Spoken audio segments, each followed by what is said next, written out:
खबर है Islamabad high court से, जहां बानी पीटीआई और बुशरा बीबी की मुलाकात करवाने की दरखास्त पर फरीकैन से अगले हफ्ते तक जवाब तलब किया गया है। मजीद जानेंगे, डॉन न्यूज़ के नुमाइंदे ताहिर नसीर हमारे साथ मौजूद हैं। ताहिर, तफसीलात से आगाह कीजिएगा।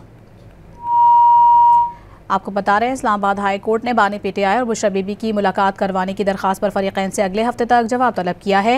आपको बताएं कि क्या दरखास्त गुजार पीटीआई मेंबर हैं, जस्टिस अरबाब की जानिब से ये कहा गया है। साथ ही आपको बताएं कि दरखास्त गुजार उनके फॉलोवर हैं। वकील दरखास्त गुजार की जानिब से ये मौक़िफ़ सामने आया है।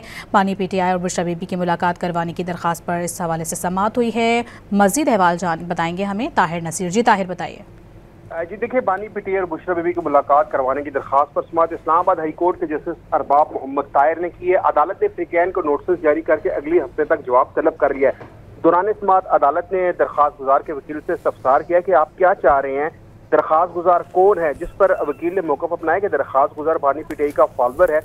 अरबाब मोहम्मद ताहिर ने यह भी इस्तफसार किया कि दरखास्त गुजार तहरीके इंसाफ के मेंबर हैं, जिस पर वकील ने अदालत को आगाह किया कि दरखास्त गुजार इनके फॉलोवर्स हैं। रूल्स में है कम से कम 3 माह बाद एक स्पेशल मीटिंग जरूरी है। अदालत ने फरीकैन को अगले हफ्ते के लिए नोटिस जारी करते हुए जवाब तलब कर लिया और समाअत मुलतवी कर दी है। जी बहुत शुक्रिया आपका ताहिर नसीर, तफसीली तौर पर आगाह करने के लिए।